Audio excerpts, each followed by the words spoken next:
Hi, everyone, and welcome to Druva's live recap of the AWS Summit in New York 2025. Thankfully joined by Stephen Manley, our CTO. Stephen, do you want to introduce yourself? Yeah, hey everybody, I'm CTO here at Druva, and I am in Druva's AV Dork Bat Cave. So super excited to just hang out with everybody for the next however many minutes it takes before we get into a fist fight, Dave. Yeah, absolutely. So some fantastic things to chat about. I know people are joining us as we're talking, so we can start off the conversation. Just a lot of excitement around AI and a lot of build up for the last number of months around what AWS were going to announce. I know we were involved in some of the planning and discussions and help with the items over the last number of weeks. And yeah, it's just a lot of things to talk about. So I want to just have a conversation and just get your thoughts on these and explain to people what they think. But just get an idea as to how they've landed and do people think that AWS have really hit a home run here, or are they just catching up with some other vendors? So hopefully some interesting conversation and questions. Awesome, and we should probably remind people, it's an interesting relationship we have. And David, obviously, you're like the AIs are here at Druva. You've been pushing AI here for the last 18, 24 months, putting us on the cutting edge. And my job is both to keep pushing, as well as to also hold you in check, because all of the security team works for me as well. So it's an interesting tension that we have, and in a lot of the announcements, when I saw them, I felt that tension. So I think as we go through it, it'll be interesting to see what the audience thinks as well. Yeah, absolutely. And we can jump right into the very first item, which I think is probably on the very cusp of everyone's mind when it comes to AI at the moment. And a term that's thrown around a lot is vibe coding. And vibe coding is all fantastic, but wait till it gets to production. And everyone's those kind of developers who have been around for 25, 30 years, who've seen all of the problems and have all of the scars, are like, this is dangerous. So what Amazon have done with Cairo, which is a new AI development IDE, is help try and progress that conversation and allow you to do vibe coding if you want, but more importantly, allow you to take a more structured, get a production-like approach to the code you're developing through the idea of building specs. So there's a couple of things that I really like about it. One with the specs approach is you get back to a user story type approach of writing, documentation about your actual application. How would I describe this works, which is a great way for people to collaborate.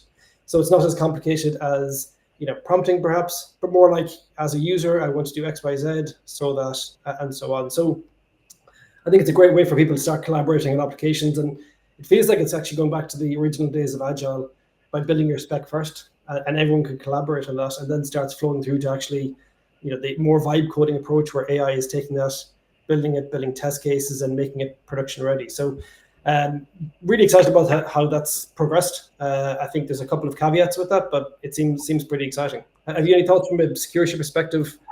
Well, so there's security and there's adoption. So you bring up the collaboration, which I like, but then as someone who's worked with developers for a quarter of a century, everyone's got an IDE that they prefer, right? And so to get that collaboration, am I going to have to force my whole organization to basically go to Cairo? Is this sort of a lock-in type of scenario? Because if I've got someone who likes using Microsoft Copilot, I got someone who likes using Cursor. I mean, do you see a world where these are going to mix, or is it going to have to be sort of a draconian, this company uses X IDE, or you're not going to get the benefit out of it? I suppose there's two aspects to that. I think one is you're going to be forced to, because startups will, and you'll get outmaneuvered because they move quicker and they'll take this approach. So even though there might be downsides to it, and we've seen this, people are from a development perspective, vibe coding has worked really well because people are okay with 95%. It works really well. It gets the idea across. So I think companies will do that and they'll be really successful, and that's going to push everyone to adopt AI coding. The idea that you start with a spec, which is very much user stories, I think that's generic. That can work absolutely anywhere. So as we see, the first to market with these tools typically sets the standard. So if you could take the spec that you've used for Cairo in some cases, but then perhaps move it over to Cursor or Windsurf or something else, as it's a generic spec, it should work equally as well. So I think it'll be quite portable, and more importantly, the collaboration aspect, it allows anyone to work on that. So whether it's product managers or QA teams or developers, business owners, it's quite easy for them to write specs and talk about how they want the application to work, and then have the developer take that and make the AI turn it into something really fantastic.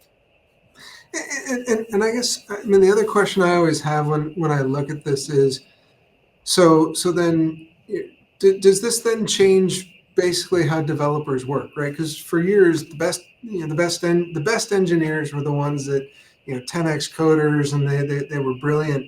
Does this shift it more towards your best engineers now become basically people who understand customer problems, who can express user stories? Does this shift the balance in an engineering organization and even the talents we're looking for? Because I know you do a lot with this, so is it the skill set we're developing? Yeah, before I get into that, just in case anyone who's joined in the last few minutes, myself and Stephen here just recapping everything that was announced at the New York Summit 2025 from AWS, focusing very heavily on all of the AI announcements. So welcome to the live stream. So it's a great question, Stephen. I think actually what we're seeing is more and more, what you consider senior developers, architects actually taking over product management roles to a degree. And where they're sitting talking to customers, and you can do things like actually code solutions as a customer is describing it. If you look at the likes of lovable.dev, instead of going through the process of writing a PRD, if a customer is giving you requirements and telling you what they want to see, just go to Lovable and create an interface and share it with them right away. You'll know within minutes that this is what they want, rather than something that takes weeks or months even. So I think it's certainly democratizing development and making it accessible to a lot more people inside an organization, which can only be positive. There's also going to be downsides. There's going to be lots of challenges, as there always is. But I'm always optimistic, and that's why it's good that you're there to to hold you back. Yeah, I mean, for me, that is probably my biggest fear. Is as I walk through some of these tools,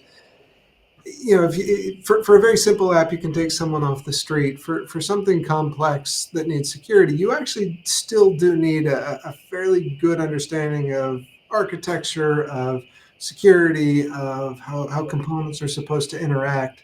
So I don't want people to get necessarily the impression that in a big enterprise app, somebody with very little technical background is just going to come in and build an awesome app, right?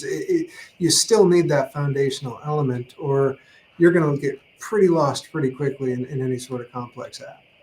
Yeah, it's a good point. The counter I would have to that is, no software is perfect, and no software that's been written by people entirely has no bugs or has no problems. So the approach, when you take an AI-based approach, it encourages you, I think, to allow other components to do the heavy lifting. So if you look at what Amazon are talking about with Agent Core and Identity, which is one of the services we'll get to in a few minutes, they're doing a lot of the heavy lifting around security and identity. So you don't have to understand these things, and therefore you're not going to get them wrong or risk making mistakes as if you're trying to code it yourself.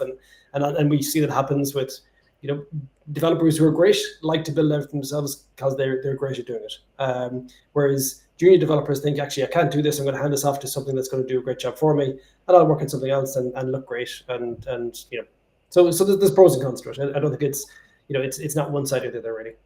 Yeah. I just want to make sure that everybody out there knows that don't think your product managers are going to come in and suddenly take the engineering jobs, but that's because they come from an engineering side. Yeah.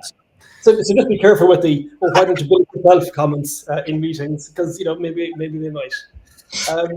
So moving on to another development component that was released the day before, which is Strands 1.0. So AWS Strands is their library for building agentic software. Really interesting, and what they're saying with the 1.0 release is that now this is production ready. So before this, you could build, I think it was a 0.1, 0.2 type release, but now they're saying it's production ready. You can build applications that are agentic, and what I like about it, it has things like MCP built in, and now A2A, and with Amazon joining the A2A steering group in the Linux Foundation, we're going to see this protocol coming along as well. But the Strands capability just exposes this, so it's quite easy for you to pick whichever protocol works. I haven't really decided which is better, and it seems like the industry hasn't decided which is a better protocol either. I think we mentioned it's like Betamax versus VHS. However, one will win. Other likely both, merge because they'll be so similar that people won't be able to tell the difference. But it's great that this capability is built into Strands. So exciting to see that getting to a production level, and it's something we're starting to use right away. On the Strands side, I know there are other tools out there that do similar things to Strands. Again, going back to the interoperability, because I do worry a lot about that we're going to end up in a given vendor's silo. Do you think with the A2A and the MCP, someone uses Strands, someone's using a different tool, we're going to be able to still build agents that interoperate, that the protocols will be, I guess, robust enough that, I don't have to fully get locked into Strands across, say, all of Druva plus any third party that we want to integrate with. Do you see that being open enough at this point? I think it's early enough that they're not entrenched that you have to pick one or the other. And what's happening with Strands is essentially, and the other, the Amazon Agent core tools from Bedrock, that essentially you can do either, and you can do both. So much like you might have a RESTful API, maybe 20 years ago you could have RESTful API and also SOAP, and you basically have two interfaces into what is the exact same backend. So, I think essentially they'll be so close, and they'll operate so similarly that it'll be quite easy for you to expose both, and they'll just be two separate interfaces to the same components.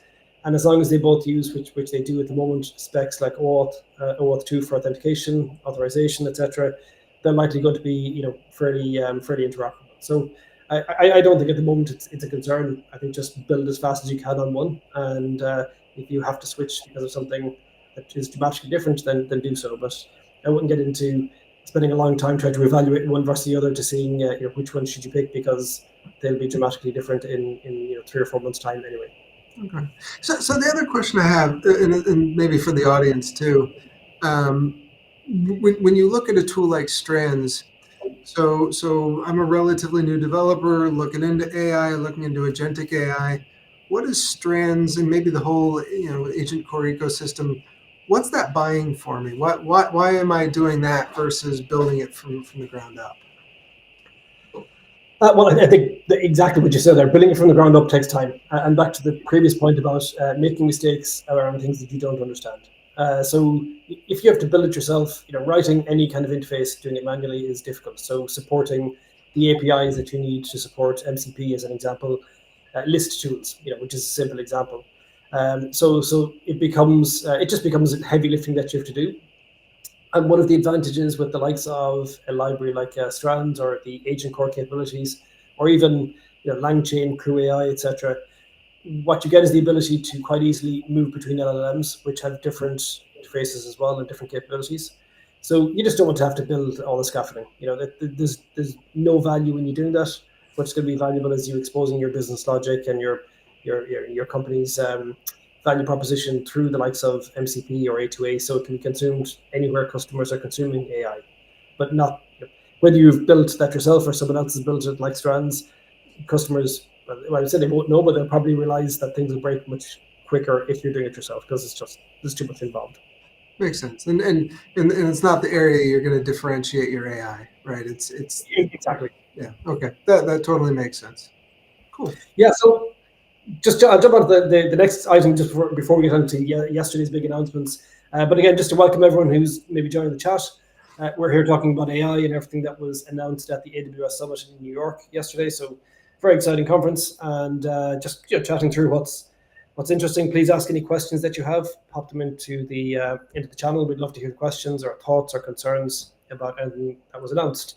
So last one here, Stephen, you're a good friend of yours, Paul, that was responsible for S3 vectors, which essentially is the ability to store vectors directly as a native object on S3. Right. So the major advantage there is obviously the scale of S3. The two approaches you typically get when you want to create vectors and use them for semantic search is you either store them in the likes of Elasticsearch or Pinecone or Weaviate or one of the vector databases that's specifically designed for that, and will do a really good job of querying that data really quickly, and likely have very good algorithms to do that similarity search, and have the capability to adjust those to get really fine-tuned querying capabilities. The challenge is obviously it's a server-based approach, so there's limits in terms of scale and I/O, etc. Whereas the S3 vectors capability allows you to store a huge amount of vectors, in the region of trillions without probably any issue. Amazon look after all of the infrastructure, but the downside is the data is not sitting in memory, it's sitting on disk. So when you want to do querying of this data, Amazon have had to change how the algorithms work in the background, and there is a trade-off between the speed that these things work at versus the cheapness of the storage. So Amazon are saying that there is going to be 90% cost saving by using S3 vectors, which I think is really interesting, particularly for Druva. We've so much data that we have managed for customers. The ability to provide a search index across all of that is really attractive, and having a durable storage layer that has that kind of cost saving is something that we'll certainly be interested in looking into. So it's an interesting approach, but not too sure if you've looked at this or any thoughts on it.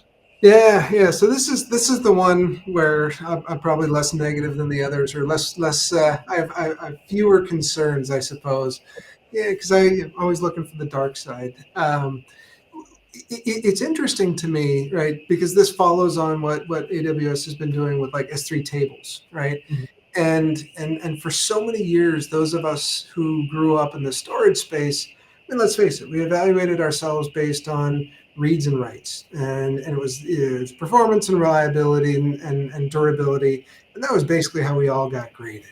And it's been interesting in the last 2 or 3 years, sort of, S3 has been sort of just a little bit moving up the stack, saying we can do more than just read and write. With tables, we can help you sort of connect in with some of your analytics tools, and same with the vectors. And I think people don't always understand.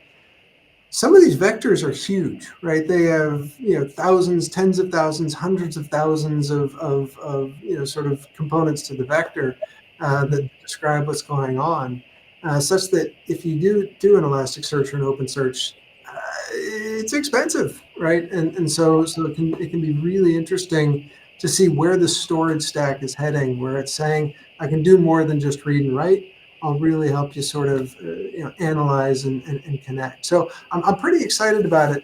The one thing I do worry about, though, is there's the storage of it, and managing that at scale is great. Keeping control of the data lifecycle, that is a problem that I don't think goes away, and that's one that I think people are going to have to think about. Is how long do I keep it? How do I protect it? How do I ensure privacy? How do I cycle it out? How do I make sure it hasn't been compromised in some way?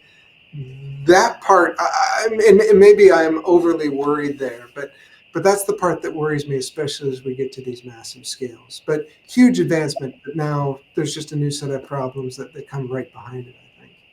Yeah, I think AWS have probably solved that already, at least for their managed components, where they have knowledge bases. So if you're taking any documentation or any data source and you're managing it through a knowledge base, I haven't seen, but my assumption is that S3 vectors will be a backend storage for knowledge bases.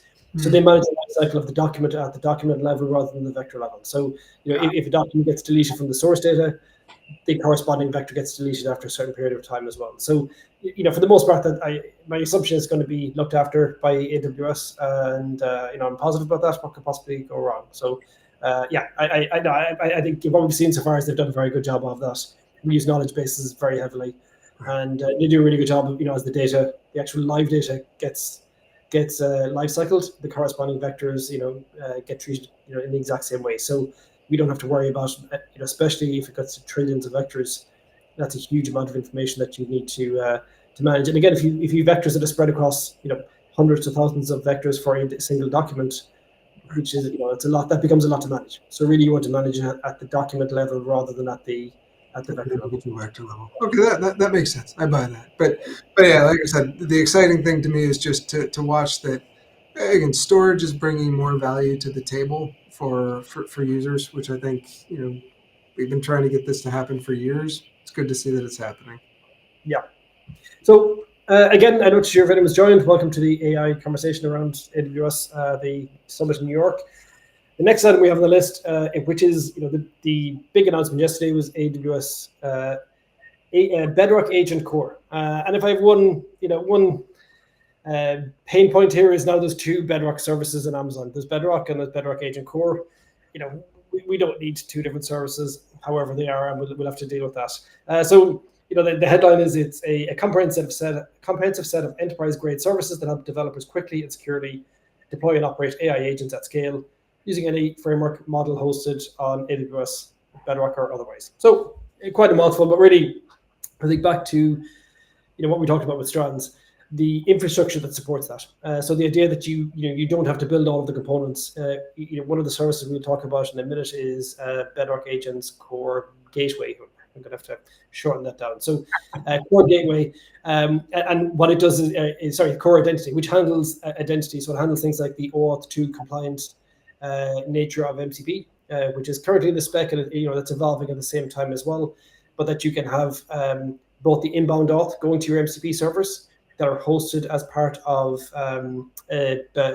Agent Core, and the outbound auth from what is your agent then going to the corresponding APIs. So if you take an API that you have, maybe that's OpenAI spec API, you can put Agent Core in front of that using a gateway, which exposes all of the APIs as tools, and they become then available in your MCP server that's exposed elsewhere. But the authentication the entire way through is something that needs to be looked after, and Agent Core does that for you. So a lot of exciting capabilities. Some are there at the moment, some are not, like the observability piece. But we can jump into each of those. There's a lot to get through. I have a whole number of sheets here of notes to talk about, because I couldn't remember it all in 2 days. But the first one, Gateway, which I think I've mentioned, is really interesting. And that idea that you can do something like if you have a Smithy model of your data in the background, or an OpenAI like a Swagger file, essentially, you can just put Gateway in front of that, and it now starts to expose that as your full MCP server, essentially, which is great. And then handling the security. So whether it's OAuth 2, you can do automatic discovery if your server supports OAuth 2, which really it should, or you can manually set up the configuration if you wish. So that to me is one of the most exciting components here, because it handles all of the that security from A to B, and exposing the MCP capabilities as well. Whereas previously you had to do some work with Lambda, API Gateway. There's a couple of open source tools to try and connect everything together. And back to your original question, Stephen, like why would you not do this yourself? Is because it just takes a lot of connectivity and a lot of pieces. So that's really interesting. And so I think Gateway is probably one of my favorite of the 5 or 6 Agent Core components. Is there, in your mind, just as an audience, is there an analogy you can draw to what Gateway does to things that have come in the past? Is it like Lambda? Is it like containers? Like, is there a good analogy we can make so people get what the point of Agent Core is versus in maybe terminology of other stuff they've used? Well, Agent Core is a combination of all the items. So you have a runtime for running agents, which is somewhat similar, say, to ECS or where it runs as Docker containers. You can run them locally, which essentially is your agent code running using Strands either locally or inside of the runtime in AWS, where it's managed for you. The likes of Gateway is probably closest to API Gateway. So again, instead of exposing a RESTful API or HTTP endpoints that you do with Gateway, you're doing essentially the same thing for MCP. So originally when I saw this coming out, or before, my assumption was that it was going to be part of API Gateway.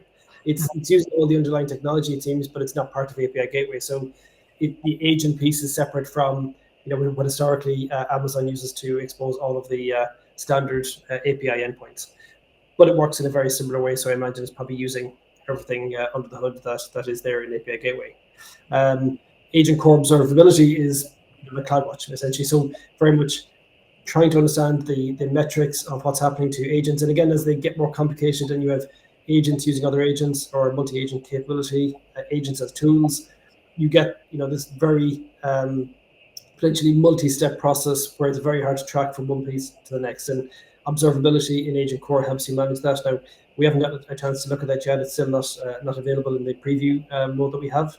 But that's probably closest to CloudWatch or X-Ray, where you're looking at connecting your whole service infrastructure together. So then I mean, and we should go deeper into the value, but the fear. So we'll go back to my fears now. So I'll start with the positive, which is I do like things like, auth being built in, because it is a fairly common thing that people mess up. And if it can be built in, if it sort of be standardized, I'm all in favor of that, right? Because to your point, humans are more likely to mess this up than the machines are at this point. So I'm all in. My fear is that, do you basically get locked into this AWS ecosystem now?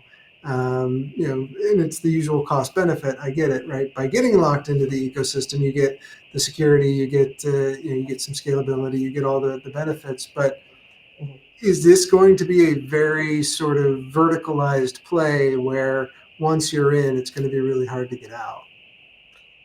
So in theory, no. What the press release says is that essentially you can use any model, you can use any framework, and you can run your agent runtime anywhere. So whether you run the agent core runtime inside of the Amazon infrastructure, or whether you can run it locally.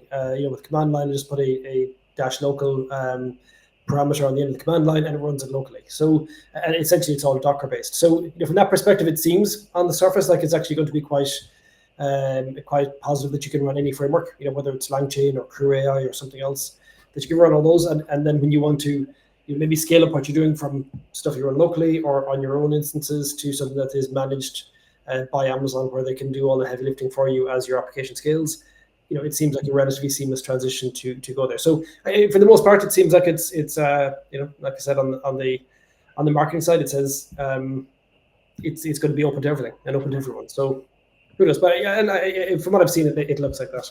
Okay. Yeah. Yeah. Again, just I'm not too sure. We maybe have some. It's a bit late on. People joining again. Welcome to the AI chat. I have changed the title of this every time I've said this, but we're discussing the Amazon and the AWS Summit in New York yesterday and all the great announcements. As I look here, Stephen, some of the the items that they talk about from the runtime core, which I think the benefits. So model flexibility, protocol flexibility, extended execution time, session isolation, which I think is a really important one that we haven't got a chance to cover yet. As you're running agents that are doing a lot of work, and you have one of the biggest questions we get from customers is how secure is an agent framework? How secure is it to run agents doing work? So agent runtime or agent core runtime has the ability to isolate all of these different sessions, and that's a key thing for us to make sure is rock solid. So everything happens in isolation. There's no chance for data from one invocation to cross over to another. And one of my favorite items is Amazon. I didn't mention is agent core memory. So agent core memory is one of the things I think has been missing from any of the AI capabilities for a while. There's a few instances out there like the likes of Mem0, but Amazon building their own version of it as part of this capability, I think, is fantastic. And we were involved in the conversations very early on here. Amazon were really receptive to all of the feedback that we wanted to see for an agent or memory capability. So, very high level, you have the idea of short-term memory, which is your full conversations, or long-term memory, which essentially are a distillation of the conversations down to individual components. So you have things like factual information, which might be, Stephen loves surfing or Stephen hates surfing. I'm not too sure which. You tell me. Skiing is terrible. People who like snow, I don't understand them. Okay, so that's the factual information.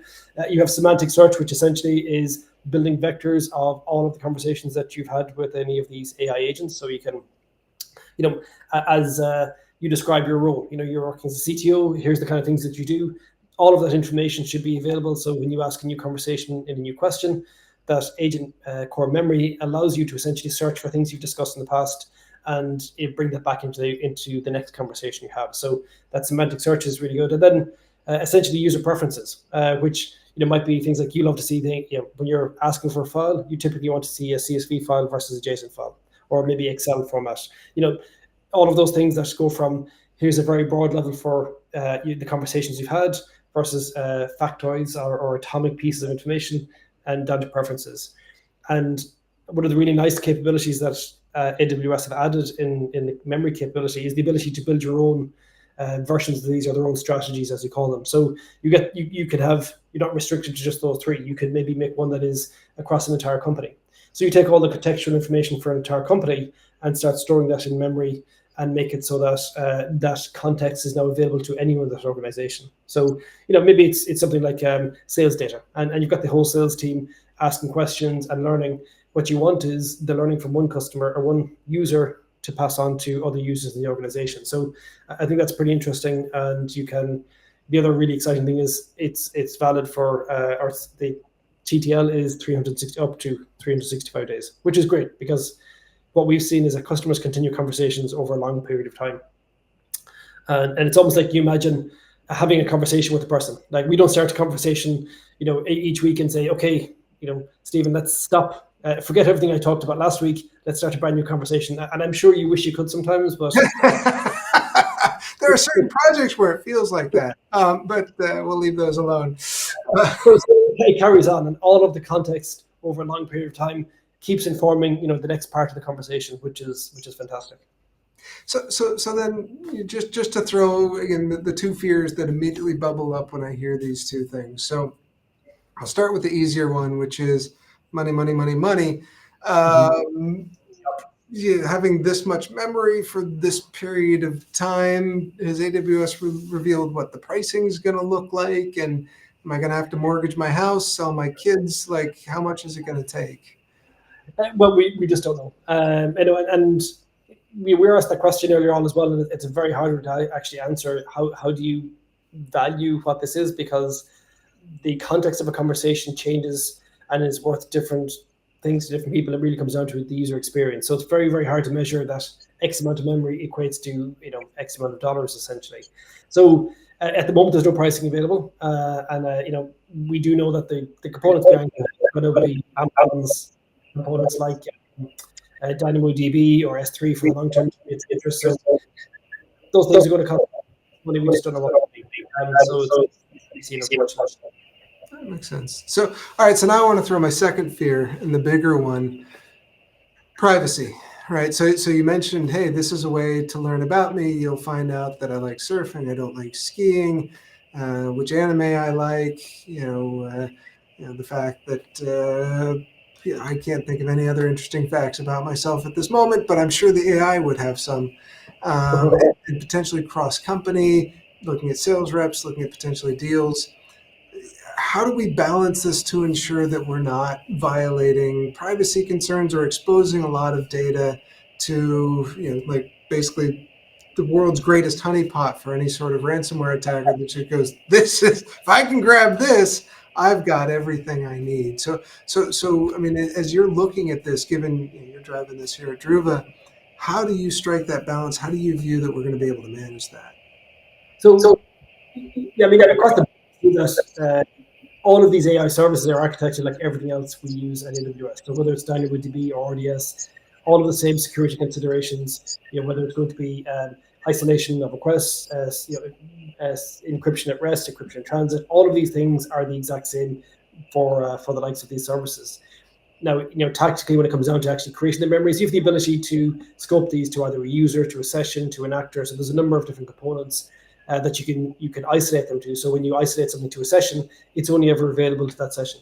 And if that session goes away, then it's no longer available. So all of the same components that you would have, let's say, doing a row level protection of data inside of DynamoDB, you essentially have what is the equivalent inside of memory capabilities in Agent Core. So everything we've seen so far, and it is still very early days, looks to have all of the same great security capabilities that we would see in all of the other AWS products. So no concerns at the moment from a security perspective. You have to just go through the exact same pain that it takes to make sure this is absolutely rock solid. And we do a lot of work with Amazon on this. Everything we do, everything we release, we review it, Amazon review it, and we connect to make sure that it's exactly as we expect it to work and be secure. And so, yeah, for me, for the audience, this always comes back to the shared responsibility model, that just because AWS is doing good things, if you misconfigure it, you can still do horrible things to yourself. And so it's really important that you balance these things, you balance your use of it. And so that to me is always one of the biggest aspects is question Druva, right? How are you making sure this is secure? How are you making sure that it meets privacy regulations? Question where you've got using it, because like you said, the infrastructure is there for you to do the right thing. Doesn't necessarily mean everybody using it is doing the right thing. Gotcha. Yeah, absolutely. Just want to get close to two of the last things that are quite exciting to chat about. It is the tools that are built into Agent Core. So two default tools that we have available are Code Interpreter, which essentially is the ability to run code in an isolation environment. So you can imagine giving it a data set and asking it to, or give it some Python code to operate on that data set, maybe filter the data set as an example. So the ability to run Python code in an isolated environment, that's one that we're very, very keen on, and we've been waiting for, because it's something that we will utilize very, very heavily. And the second one is the tool, which is a web browser that essentially gives your agents the ability to browse the web and perform actions in a headless way. And that one I think is maybe a little bit understated, but it's probably one of the most exciting. And the reason being, I think when you give the agents the ability to go out on the web and perform actions for you, and you're sure it's secure and it's all working, you don't need to look at a website again, essentially. You go to your client, whichever that may be, it's going to go out and decide, I need to go to Druva and create a policy. I need to go to, VMware and do X, Y, Z, or, go send an email, but not relying on applications having APIs and all of these standards. Essentially, you're saying to the agent, figure it out. You go and do this. You combine all this data for me. You may, take data from two or three different websites, put it together, even if you have to log into those applications and perform actions as a user. So there's going to be security things we'll chat about, like how do we identify these agents and treating agents like individual users, so delegating access versus just copying the access of the person who's asking them to do the job. I think that's one that's really up for discussion at the moment. But browser capability, I think, is going to really have a dramatic effect in the next year. And we're seeing, we know that OpenAI is releasing their browser soon. Perplexity has just released their browser, Comet, which essentially is an AI browser that can just do work for you. So you say, go to these 5 sites, do all of these things I want to do, and come back to me with the answer, rather than you having to do it. And once we're comfortable that AI can make that leap, whether it's one site, it now becomes 20 sites, 30 sites. Your whole day might just be interacting with the AI browser, and it does all the work on the sites in the background. So really excited to see how that browser capability evolves in the next couple of months. Yeah, and I'll say that yeah, I agree with you. This is super exciting. So the canonical example I saw was basically, I want to find an apartment or a house of this this number of bedrooms, this number of bathrooms, whatever it is, in this price range, and I want it to be within this range of a train station, et cetera, et cetera. Stuff that would take you multiple websites and mapping things out on Google Maps, and you can just trigger it, right? And then use use the tooling to just put it into a table, so you can just look at. I mean, that blew me away, right? As somebody who a million years ago got excited about the internet because it let me do that. Mm-hmm. Now that I don't have to go click on the 7 websites and compile it and keep clicking between tabs. I think it's going to be huge on the consumer side, and then to your point on the enterprise side. So many of these, especially older products, don't necessarily have all the APIs you want. Yep. The ability to use their web interface to be able to sort of pull all of that information together. I think it's gonna shift us away from a lot of this micromanagement of lots of individual tools and platforms to, again, that master orchestrator kind of look. I just want to get this done, and it'll coordinate across your VMware, your Nutanix, your EC2, your Druva. It'll pull all those together. I'm with you. I think this one's huge. Just last question: Does that take away the value of the experience from individual providers? That it becomes less and less apparent because it's all wrapped up in an AI browser? Honestly, I think so. I think it shifts us away from discussions about, well, I want the click through to go this way, or I like dark mode, or any of those sorts of things, and it shifts it to what functionality are you providing, and I liken it to, if anyone with a marketing background has joined this call and has thought, well, at some point they're going to bring me up and they're not just going to talk tech. One of the cool things that I think has been happening in marketing is, you send me a 20-page document and I use AI to tell me, right, what's the value prop they're trying to explain, and I get 3 bullet points. I think it's going to do the very same thing for a lot of vendors, where it's like, yeah, stop hiding behind all your wizards and workflows. What does your product actually do for me? And so I think it will take some of the value away from people who've been kind of doing a mediocre job at a lot of things, and I think it exposes those tools that do a fantastic job at a handful of things. It makes it easier to pull those together. So I'm excited, right? There's an old line in an old Broadway musical. So now the AI knows that I like musicals. That's basically I'd rather be 9 people's favorite thing than 100 people's 9th favorite thing. I do. This kind of browser enables that hey, you're awesome at this, and now we can actually pull that into our organization. Yeah. Okay. Very quick, last couple of second wrap up, because I think we probably have bored people for long enough. AWS Transform, another AI migration service that Amazon have released, looked fantastic, using AI to do things like migrate mainframe. Woo! What is mainframe, Stephen? It's before my time, but we assume that you're well acquainted with this. VMware, migrating VMware workloads to AWS. So again, using AI to manage that entire process end to end for you, instead of it taking weeks and months, it should take days. So that's an exciting one. And one of the things I think is interesting, we're very familiar with this team, is the Gen AI Innovation Center team. Been a fantastic help. We've worked on a number of projects with the team, and they've got double the funding this year. So this is obviously a hugely important capability for AWS. All of the services they've built, and now they're empowering this team to go globally and work with customers to make sure they can get the best from all of the technology. So quite an exciting couple of months ahead. Looking forward to reInvent. It's always another big wait now for reInvent to see what happens and what's going to be announced there. So anything to wrap up with, Stephen?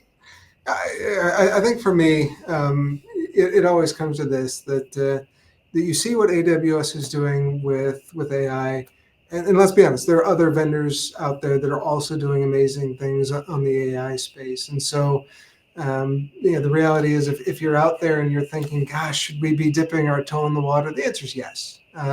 Now, I brought up the security concerns, the cost concerns, the private. There are things that you're going to have to think about.